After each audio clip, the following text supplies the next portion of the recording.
Hello there, and welcome to another week of KBBU. Where are they now? Where are they now? What am I talking about? Well, my name is Michelle Green. If you're watching us for the very first time, and I am the founder of Kingdom Builders Business University. What we do is we have students that come through our program, and what they do is they learn how to set up their businesses, they learn how to get funded, they learn how to manage their companies, and they learn how to market it and sell their business. So one of the things that we do here at the university is we allow our KBBU alumni to come in and to share their story, their journey of where they came from before they even met Michelle Green and KBBU, and they give the opportunity for you to learn tips and strategies around entrepreneurship. So what are we doing today? We're going to bring in our very special guest, someone that's very dear to my heart, and we're going to talk to her about her journey before KBBU, during KBBU, and after KBBU since she has graduated. So let's bring in today and welcome to the stage Miss Kenyatta Tyler. Woo! Hey, Hey Kenyatta, how you doing, girl? I'm good. How are you?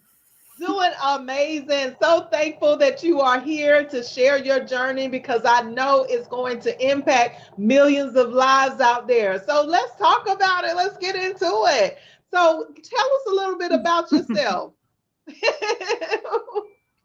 Tell us a little bit So, about my name yourself. is Kenyatta Tyler. So, my name is Kenyatta Tyler. I'm originally from Anchorage, Alaska, born and raised. And I was raised by my great grandparents. And anybody who's been raised by a grandparent, you get a certain level of wisdom that you don't typically get from, your real parents. And so being around them, they really instilled a lot of character in me that I think has really benefited me as not just an entrepreneur, but as an adult. And growing up, I aspired to be a fashion designer. I was going to move to New York and design red carpet dresses for the Grammys and all that stuff because I could draw, but I never learned to sew. Okay. So yeah, but I also had a passion for drawing floor plans because I really loved just architecture and real estate and things like that. So growing up, it was something that I always aspired to do, and so just kind of moving forward, I graduated from high school, and I actually went to college in Atlanta. I went to the Art Institute of Atlanta, and I majored in graphic design. And from there, Wow. kind of did a little bit of graphics. But when I graduated from high school, my first job was being a caregiver, and my first client was my grandmother. And so I would help her, get dressed and do all the things that are needed for your activities of daily living. So it kind of started my path in the medical kind of field. Growing up, I just decided that I wanted to do something that involved medical and real estate, and so that's how I got into assisted living. Wow. This is an amazing story. So, first of all, you're in Alaska. Hello. I love that. I love that. I'm going to visit Alaska one day and I'm coming to your house, okay? I hope you don't mind because I will be coming your way. That is amazing. I don't think I No, I know don't mind. anybody. I don't know anybody from Alaska out of my whole entire life. I've never known anyone from Alaska except meeting you. So that is so cool. I Right. love that you're in a place where I've never been before in the United States now. Okay. So, anyway, that's a different topic. But you were saying that you wanted to be a fashion designer. Oh Yeah. my God. And do red carpet celebrities. That is so cool. I have never thought Yeah. about that from that angle because when I was growing up, I wanted to be a model, but I never thought about the person who would design the fashion for the people who are walking that runway. That's amazing. That's Yeah. cool. That's cool. So you were thinking about that. You went to school, you went to the Art Institute in Atlanta, Georgia, you Yep. said? Atlanta, Georgia in the Yep. I house, went. ATL. Okay, so you went to the Art Institute and you learned there. What was it like being in college there? What was that like? Well, I know for me, it was definitely a culture shock. Being from Alaska, we're not there's not a lot of African American people. Typically Okay. growing up in school, I was the only black kid in the class. So definitely Okay. going to Atlanta, I'm like, is this where we're originally from? Because there are so many different there were so many different types of black people. You have, you got your hood, then you have your artsy, then you have your professional, then you have your neo soul, and I used to ride the train to school just because traffic is so horrible. And you would Yes. literally just see us in so many different facets of just like levels of, education and socialism, and just so for me, it was a shock because I had never really seen black police officers. Oh So, my God. coming to the South, it was just like, a, it was like a big shock. I was like, in Alaska, we might have one, one or few Really? far in between. But Alaska is very diverse. We have a lot of like, ethnic cultures here, but it's just like we don't have a strong black presence like it does in Atlanta. When you go there, it's like black people everywhere. So it was definitely a True. shocker for me, being in a class where white was the minority, you know. Um, but it was it Yes. was an awesome experience, to just kind of get out there into and a lot of networking. I really Atlanta really introduced me to networking and really just connecting business wise, just because it's like the hub of like, coming together and like networking events and all kind of stuff. So it really prepared me for, going out and socializing with people, as far as like what I was trying to do. Okay, so it sounds like that you got an early taste of learning what it means to be an entrepreneur. So you were in an environment where there were other people who looked like you, and that was, like you said, a culture shock. But then you also learn, it sounds like you were learning like how to begin that first stage of being an entrepreneur. Yeah, and how to really communicate in that elevator pitch, to, kind of let people know who you are, what you do, and how to get in contact with you, and just making sure to not be so long winded, because people kind of lose interest after so much time, and sometimes you may not have a lot of time, so it's kind of just really learning what to say and when to say it. And that's definitely a learning process, Ah. something that I'm still working on because, I like to talk. But I've learned that sometimes you have to just give them sweet little nuggets and, sweet little nuggets and move on. Love it, love it, love it. So that is a really good point. A key point that you have just mentioned is the fact that you were there and you learned how to communicate. Basically, is what happened. You learned how Mhm. to communicate while you were in college. You learned how to introduce yourself. So that had to bring about like a mental awareness of who you actually are at your core.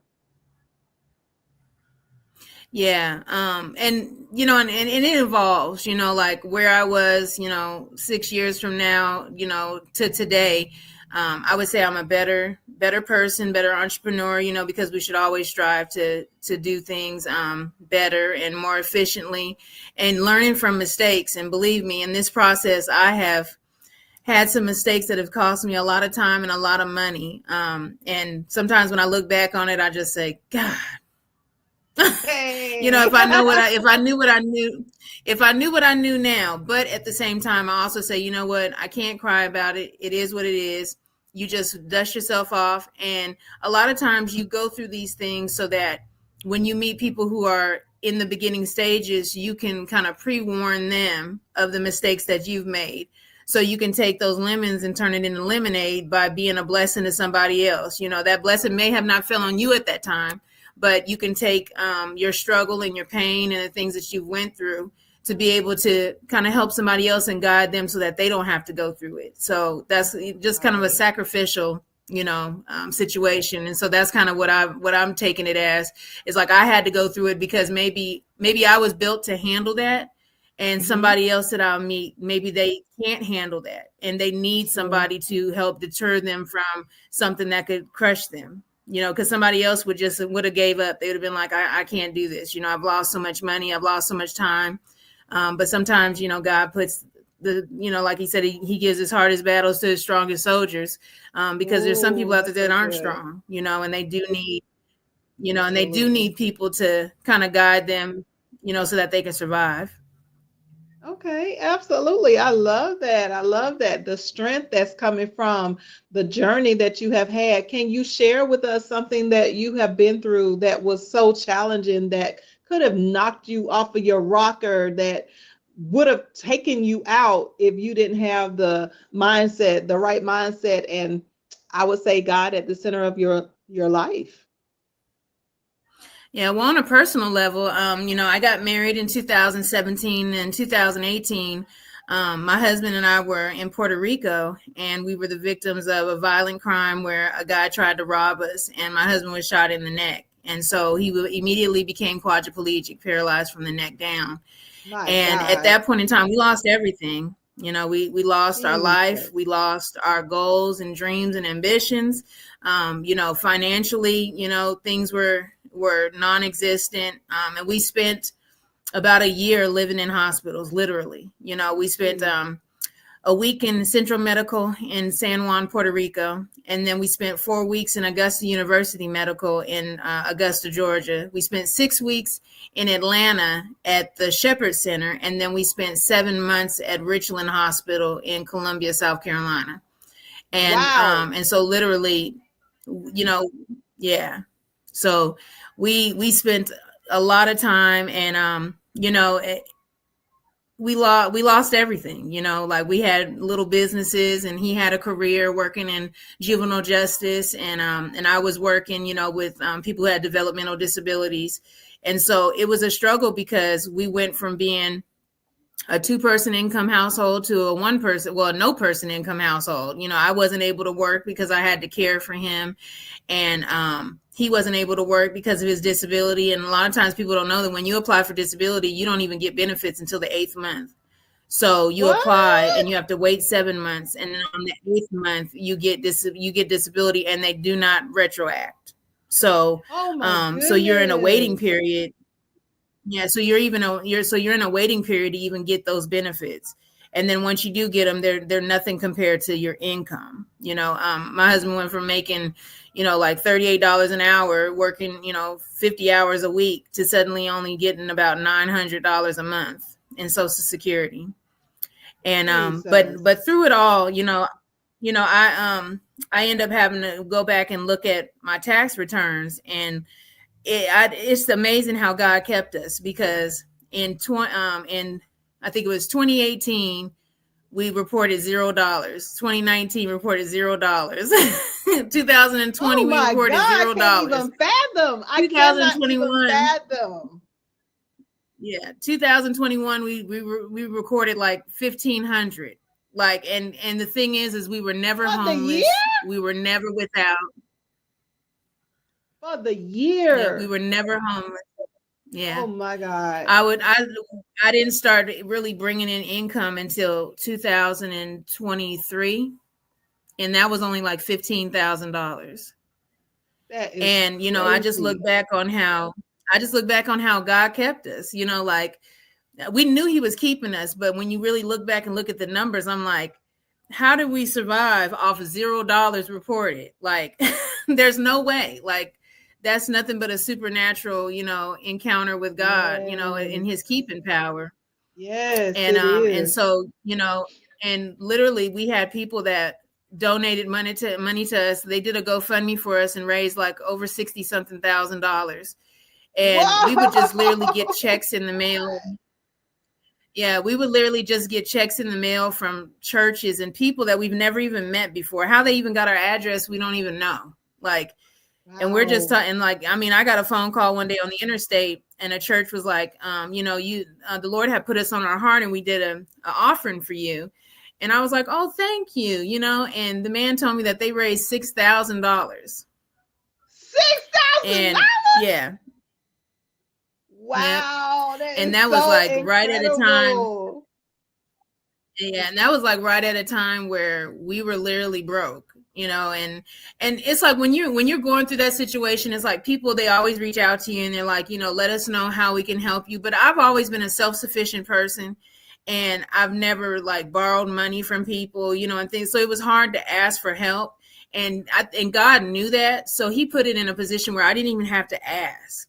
Oh People, my He would just touch goodness. people's hearts to just help us, because He knew that I wasn't going to be, begging and asking. And then when you're in a situation that's deep, that is that deep, you feel bad asking because you need so much. It's not Right, like you just right. need $100. It's like, no, I need my whole life taken care of, and to ask somebody to, Exactly. yeah, and to ask somebody to take on their responsibility, and people would just be like, well, I'm like, honestly, I don't even know.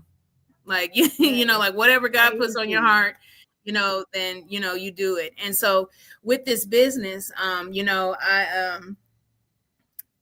when Kendra got injured, it really opened up my eyes to what people are going through as far as housing and just disability services, because I've been working in this field for a long time, but see, I get to clock out.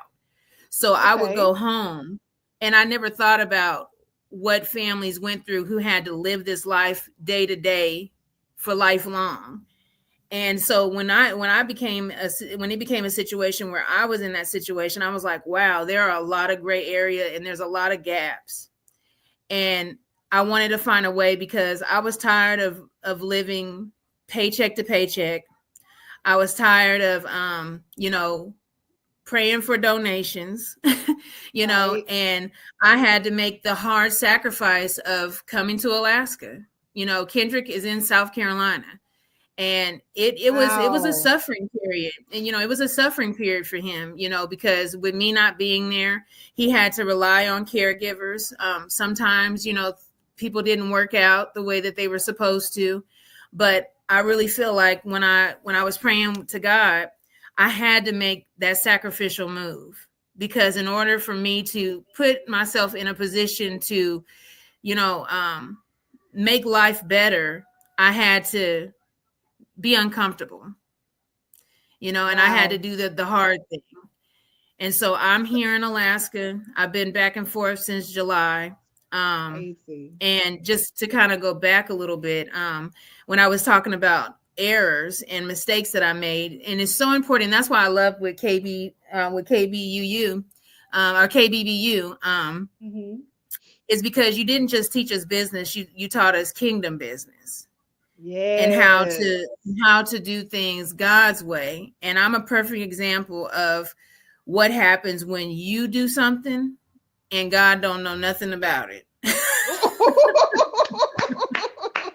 God That don't is know nothing so about it. good. That is so You good, know, Kenyatta. Now, wait a minute, wait a minute. Let me just mhm. catch up the audience, because they're listening in, and I know that they're like, oh my goodness, I didn't know this was going to be so powerful. So I just want to recap. So you went to college.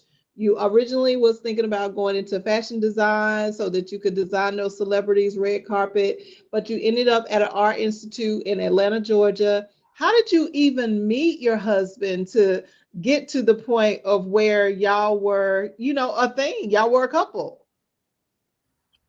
Well, he actually moved to Alaska for a job, working in corrections. Oh, Yeah, and so I ended up meeting him at church. oh my goodness, the perfect Yeah. place. So Hmm. you met him at church, and then this incident happened. Was it immediately after y'all got married? Was it on your honeymoon, or was it just a trip that y'all were taking after y'all had been married for a while? Yeah, it was our 1 year wedding anniversary trip. Oh my goodness. So So we y'all had have we been were met. going on. I'm trying to wrap my mind around this so that the audience can understand like how many trials and tribulations you have been through. So you got married, you're in the marriage for 1 freaking year. And then this incident happens where someone tries to hurt you and your husband takes the rap for it. And then he becomes, Right. what is a paraplegic? What does that actually mean for those who don't understand? Yeah. So So his injury level is a C3 through C4. So it's right at the baseline of your neck, kind of like where a necklace would lay. Okay. Yes. And so yeah, so with what that does, so the spinal cord is like a telephone cord, and if you've ever used a cell phone, you know how when the cord kind of starts showing the inside of it, and it's like you got to wrap it around the phone to try to get a connection. Yeah. That's like how your spinal cord is. When your spinal cord becomes damaged, it is the telephone line to your organ function, your ability to move your limbs, and all of that. And so Jesus. with his injury, the bullet severed his spinal cord right at the base of the neck, which means that it actually cut it.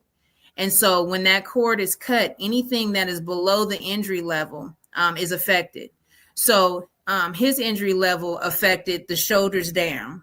So and spinal cord injury is really hard to kind of pinpoint because it affects everybody differently.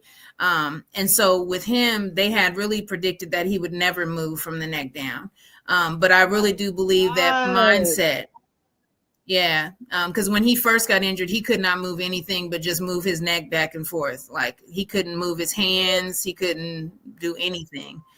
And but I truly believe, you know, mindset has a lot to do with your recovery. And Yes. he had really made in his mind that he was not going to be paralyzed from the neck down. And so Amen. and Amen. yeah, you know, and through prayer and, you know, believing in the healing of God, he was able to get a lot of his movement back in his arms. He still has no hand function, and he still is 24/7 assist, but he has been able to get some level of independence, you know, maybe like 10 or 15%, which is a lot better than what was predicted, you know. Right. Um, but the one thing with insurance is, you know, they give up on you real quick, you know, as far as like therapy. So he started doing his own therapy. He played football prior to and was a football coach. He loved to work out, very athletic. So he started ordering his own stuff on Amazon and started doing his own Wow. therapy. And Wow. he started a TikTok page of, you know, working out and doing workouts and stuff like that to try to encourage other, What? you know, people that were quadriplegic to get out and move. So yeah, so it's been a journey for him. That is something else. I'm telling you. So, what is our real excuse? If we think about this story that Kenyatta is sharing with her and her husband, I'm telling y'all, there is absolutely no reason why we should be making the excuses that we're making because you have overcome Kenyatta like something that is unheard of. It's not even fathomable for us to even think about or consider, like the same way that when you had this actual experience of realizing like there are people out there that don't have the ability to have the same luxuries that we have every single day. They don't have the ability to be able to walk and talk. They don't have the ability to be able to take care of themselves physically. And then what was the experience like being in the, after the accident happened, like what led you all to go in business for yourselves? I know that it was a struggle and that disability didn't kick out right away, and you were dependent on all of these different donations from people. And I mean, that would be in itself enough for me to want to make a move as well. But I want to hear your story. Like, what was both of y'all's mindset? Because it had to take both of y'all to come through that. Yeah, so I've always aspired to be an entrepreneur, and like I said, I've always wanted to be in real estate. I actually want to own my own construction company because I want to be able to construct communities. But I've always been somebody who has always been financially driven, you know, like I like to make money, you know, and I Yes. mean, growing up, I would always keep two full-time jobs and a part-time hustle on the side, you know, just because Hey. I always wanted to, you know, I always prayed and I asked the Lord to allow me to be wealthy. And I didn't want to be wealthy just for myself, but I wanted to be able to be wealthy to help other people. And so with starting this business, I wanted to get in something that was both lucrative as well as community service. And so, Okay. getting into assisted living was my way to be able to accomplish both, because my why is I really want to support spouses who are caring for their loved one, and because I know how hard it can be. And I know how Yes. stressful it can be. It's mental, it's physical, it puts a strain on your marriage. I mean, it's so much stuff. And I'm a part of so many support groups where I see wives. Well, I don't really see too many husbands because the group that I'm in is focused on women, but there's a lot of wives that are struggling and they're hurting. And I mean, because you got to imagine, you get married or you have a partner who they can no longer be your protector. They can't be your provider. And you literally have to wear every single hat and you get no break and there's no resources. They'll say all the time, oh, this organization, there's nothing out there. There's not enough that would impact your life enough, and there's some people even in some states that have to get divorced because they can't, because it's love or medical, because they'll My count the God. wife's income. They'll count the wife's income against the husband, and they'll lose their Medicaid benefits. And nobody can support a spinal cord injury. That Oh my I'd God. probably say when Kendrick first got injured, his first year, they spent over $1 million in medical. And to Jesus. maintain that kind of injury, is about $275,000 a year. And that's if there's My no God. hospitalizations or surgeries. Because we're talking caregivers, transportation, housing, medicine, procedures, hospitalizations, so much stuff that goes into it. So every year is so unpredictable. And so a lot of people end up having to do medical divorce where legally they're not married, but so that their spouse can keep their benefits. And then there's some people that it happened while they were engaged. I have a friend who was engaged to her husband and he got into an accident and they can't get married, because if they get married, My he won't be able to get God. any medical benefits, Jesus, that is so just not right. That yeah, is just not and right. and there's a lot of other stuff that goes into it, even with parents, the kids fall underneath their parents' insurance, and most times they cap out before the year's even over. So Jeez. just seeing all of those different struggles, it just put a fire in me to get myself into a position so that I could financially be a blessing to some of those families, because I know what it is to not be able to afford a wheelchair accessible van. Um, Kendrick was stuck in the house for 2 years without any transportation. He could only get to doctor appointments, nothing recreational. And we were blessed enough that we had 2 vans donated to us over his course of injury. But there's some people that blessing didn't fall on them, and they're still without transportation. There's That some is people so ain't even been out awful. their house in years.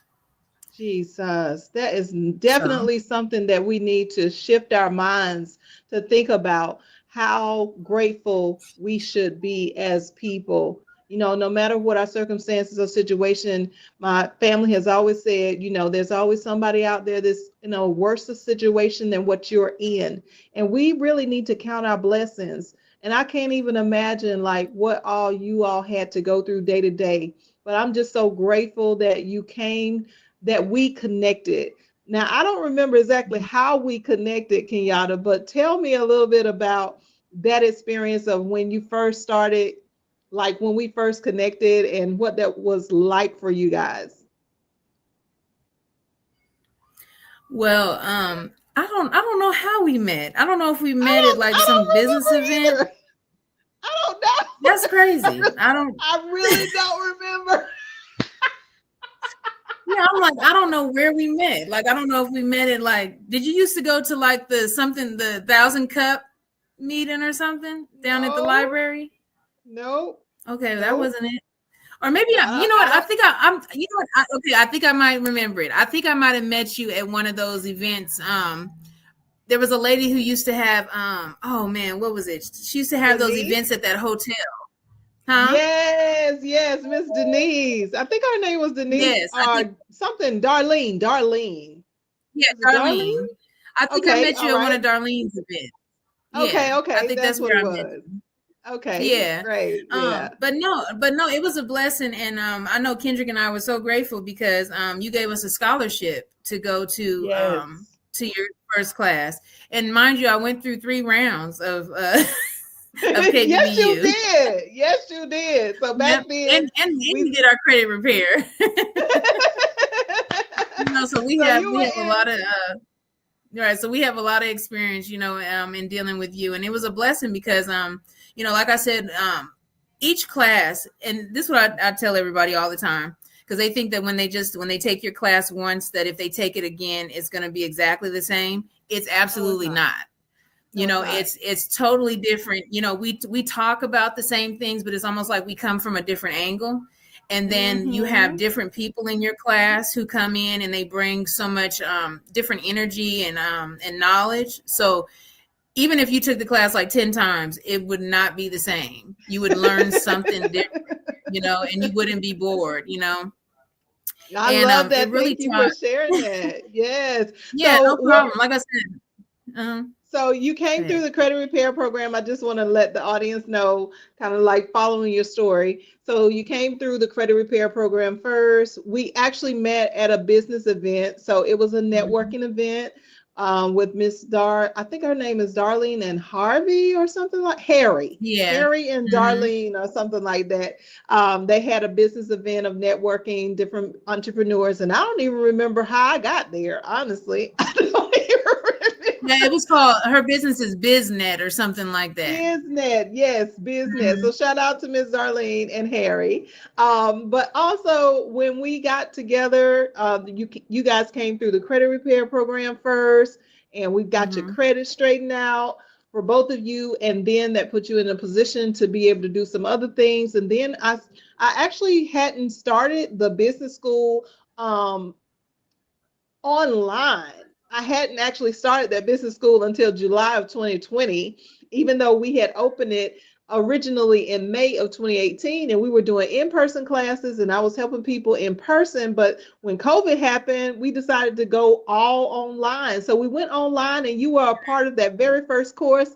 And I was super excited Mhm. because girl, you came in and you was in there praying, and you just inspired so many people through those first few classes. I love what y'all did, what y'all brought to the table, because it works both ways. It's what we want people to understand about entrepreneurship. It's not just what you're getting as the person who is receiving, your product or service exchange. You're not just receiving money, but you're receiving so much more, a blessing that was in disguise. Like, I didn't even have a clue of what was getting ready to happen. But I'm telling y'all really shifted my mind to be a better person and to think outside of the realm of what I used to think about as an entrepreneur. Going and looking at y'all struggle every day. I mean, that was just incredible to watch. That y'all were in class every single Wednesday, every single time. If there was a situation where you couldn't make it, you would still try to get up in there for a last half or whatever. So that was so amazing to see and watch, that y'all were always on point. And then to take the class, because at that time we were doing 6 months at a time, and you guys took the class 3 different times. So that's a year and a half that you were with KBBU. And what did you gain from KBBU? Tell us a little bit about that. Well, I think, with KBBU, we came in with an idea and we left with a plan.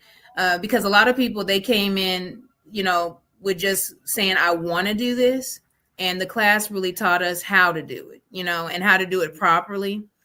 And Yes. we were able to feed off of each other, and get information and even network. I mean, there were so many people in the class that is like, I have a cleaning company. Well, I own an apartment complex, and so it's like they were just networking with one another, and exchanging numbers. And then you would bring people in to talk to us that were people that we could engage with in the community and like reach out to them, real estate agents, loan lenders, and lenders, and so many Banks. different people. Yeah. And really talking about how to structure your business properly. and the things that you have in place, like a vanity number and a virtual office, and finding the key people that you need to be successful, and that really learning that you can't do business alone, and that number one, the business is not yours. Having a Right. mindset to say that we're the operators of this business because it first belongs to God. And Absolutely. and so, and especially when you're trying to be a kingdom business owner, I think that's what made this class different than other business classes, because it taught you biblically.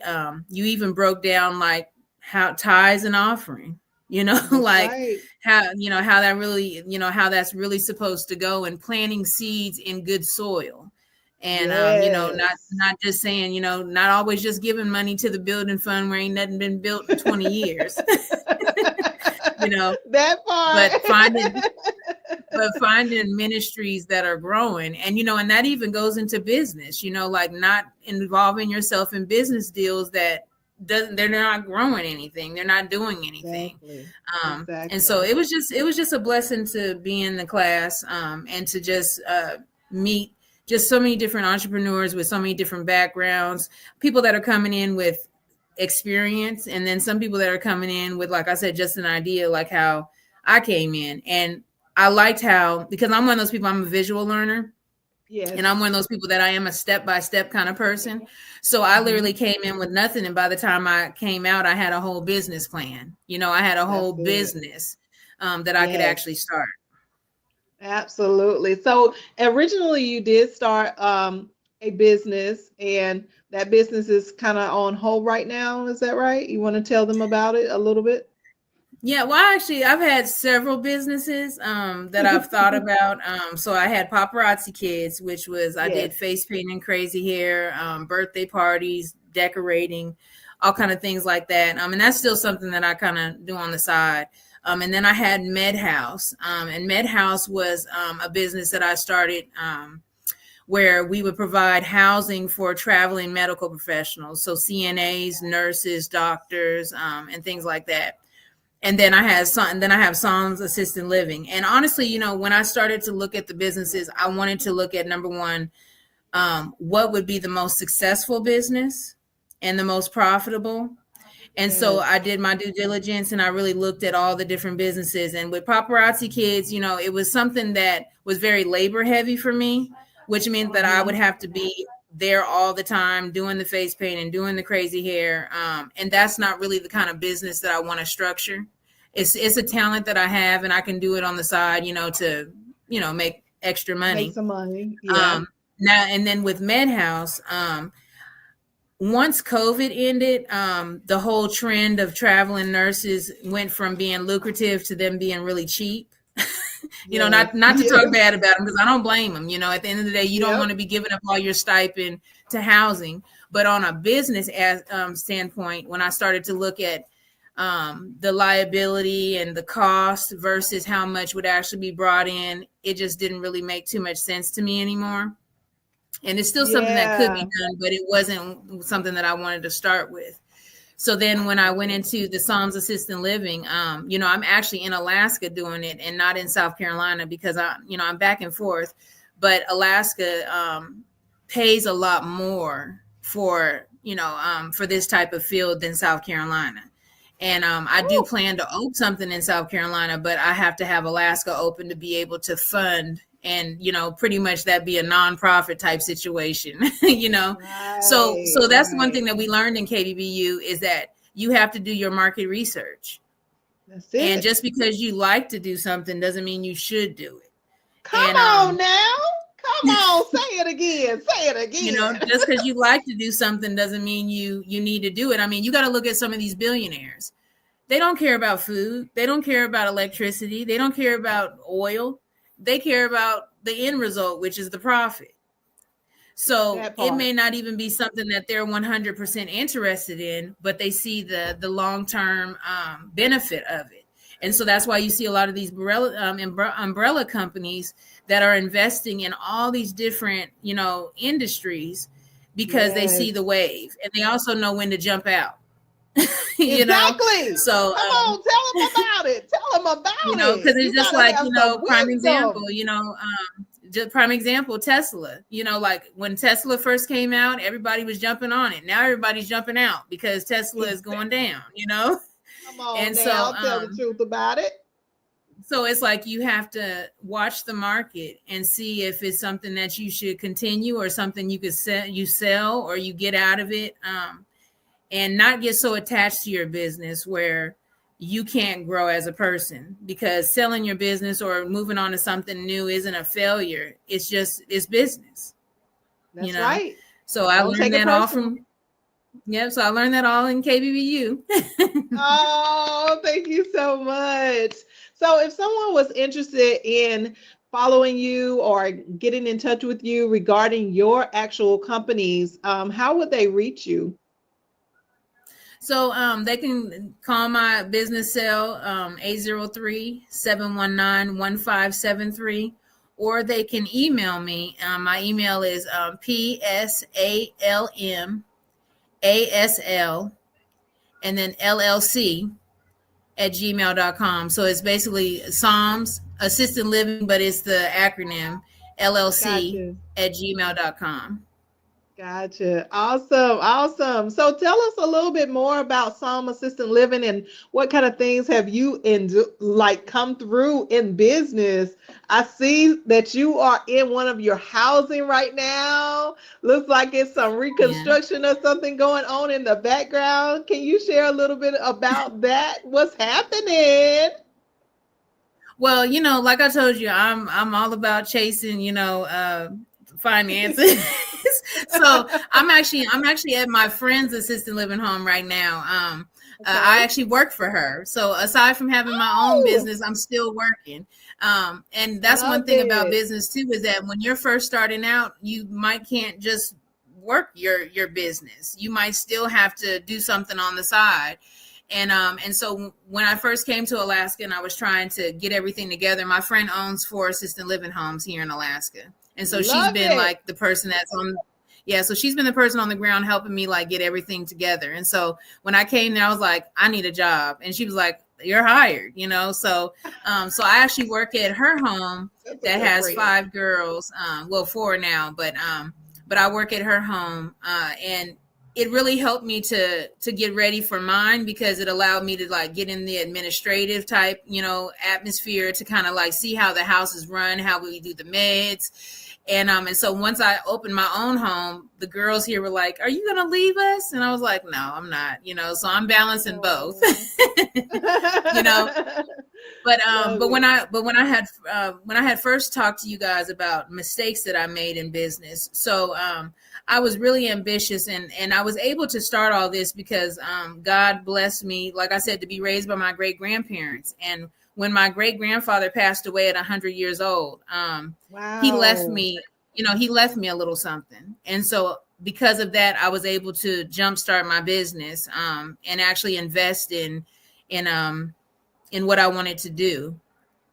Because prior to that, I didn't have the finances to do what I needed to. So that was another kiss from God, that he was like, I put you with your grandparents for this reason and for this season, and so much more. But my grandfather, he left me something, and I was able to use that to jumpstart my business. But like I said, having an ear to hear from God, and not rushing, and to work in his timing is so important. And because I rushed, it cost me about $30,000. Ouch. Yeah. Ouch. Yeah. Ouch. It cost me about $30,000. Yeah. But a lesson learned a lesson learned that you'll never make a mistake like that again, right? Not again. Like I said, every time I look back in the mirror, the Lord just be like, don't even look back, because it's gone. Ain't nothing you can do about it. I'm gonna give it back to you. You was hard-headed, but I'm gonna give it back to you.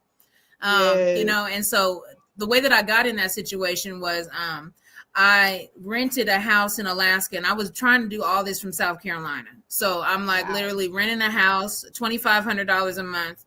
He required that I pay 6 months in advance. So that was $17,500. And the agreement was that he was supposed to renovate the house so that I could make it compliant with the state to make it a home, assisted living home, and he never did it. Like I wouldn't, but he still required me to pay rent. Yeah, and so Oh my I ended up goodness. paying him over $20,000 in rent, and he never did what he was supposed to. People And are so, so long story messed short, up. I basically told him, I'm not paying you any more rent. Like you could take me to eviction court, whatever you want to do, but you're not doing your end of the bargain. And so I actually found another tenant to take over my lease, and I moved out. But the damage was already done. I had already spent all this money on furniture. I had already spent all this money on, paying rent, and had got nothing out of it. Never opened up a home or anything. And so this is why I said that it's so important to listen to God, because God already had a place for me, but I was not willing to wait for him to give it to me.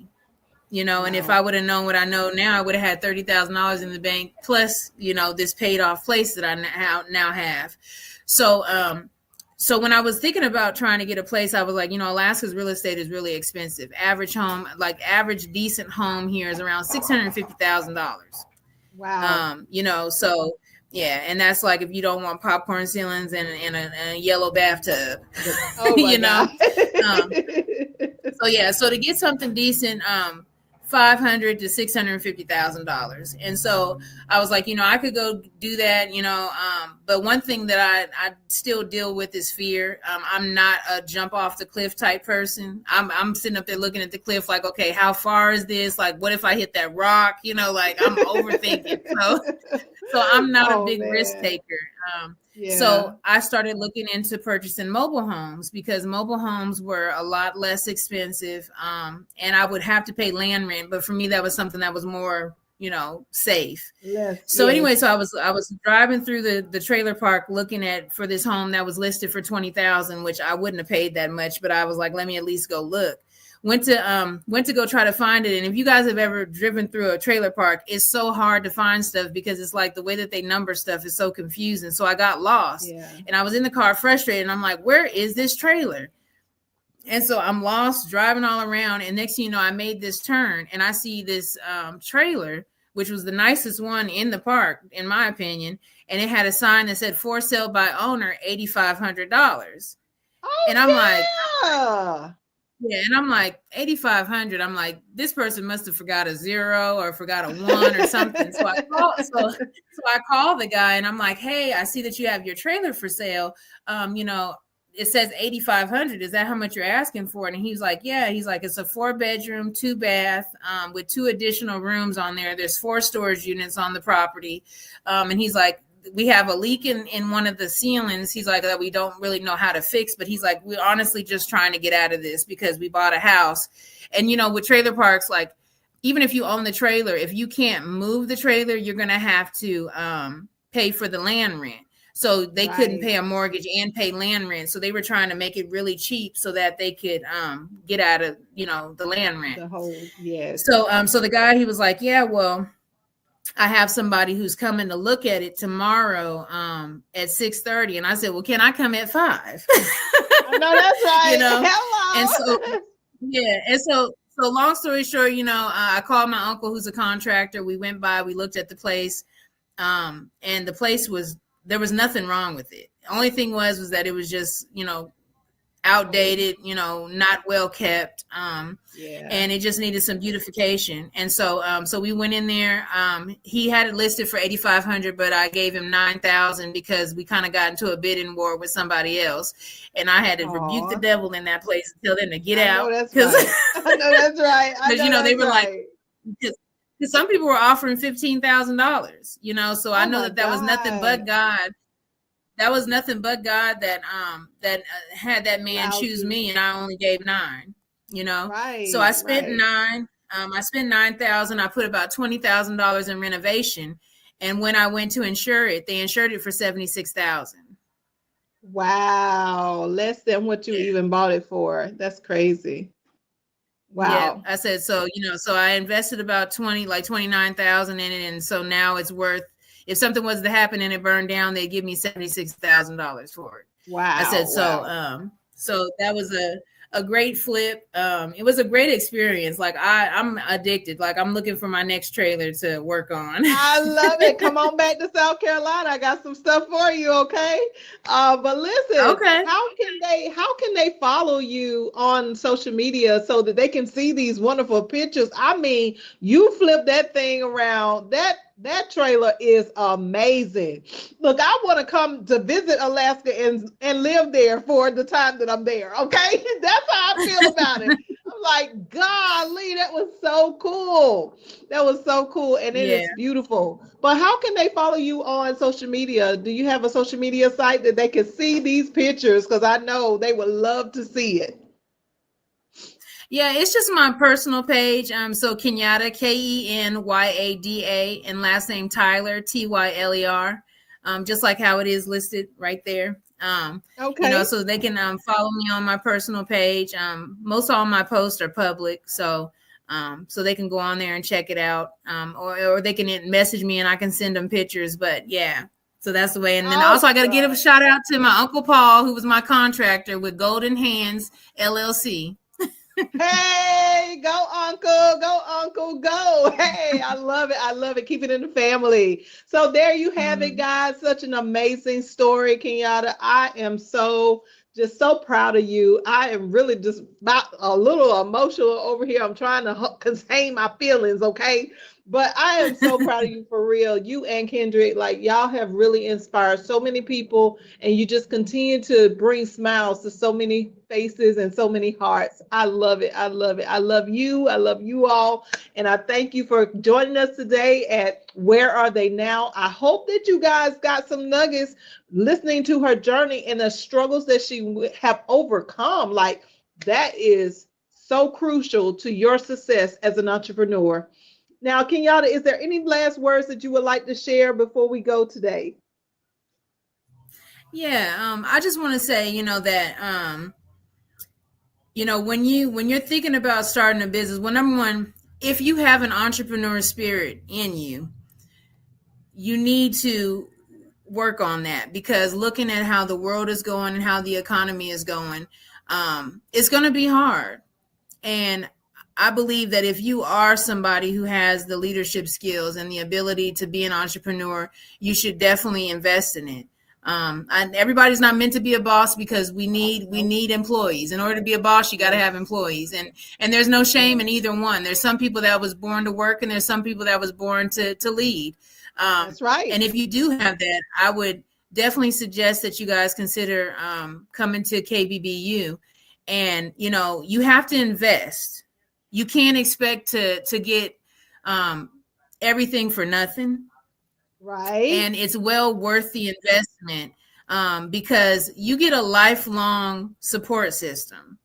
Like, absolutely. I think the first time I went to your class was like 2020, and it's Yeah, 2025, it and was we're still it's 5 years connected. later, and we're still rocking with each other. Like, That's right. if I have a question, or if I have an issue, I mean, they're there to support you. So the money that you invest definitely is well worth it, because you can't do this thing alone. Business is about investing in yourself, and also investing in other people. So if you have an idea, and let's say you just don't even know where to start, I'm telling you, KBBU will help you through the process step by step. So I'm just so grateful that I met Michelle, and that we can call each other friends and sisters.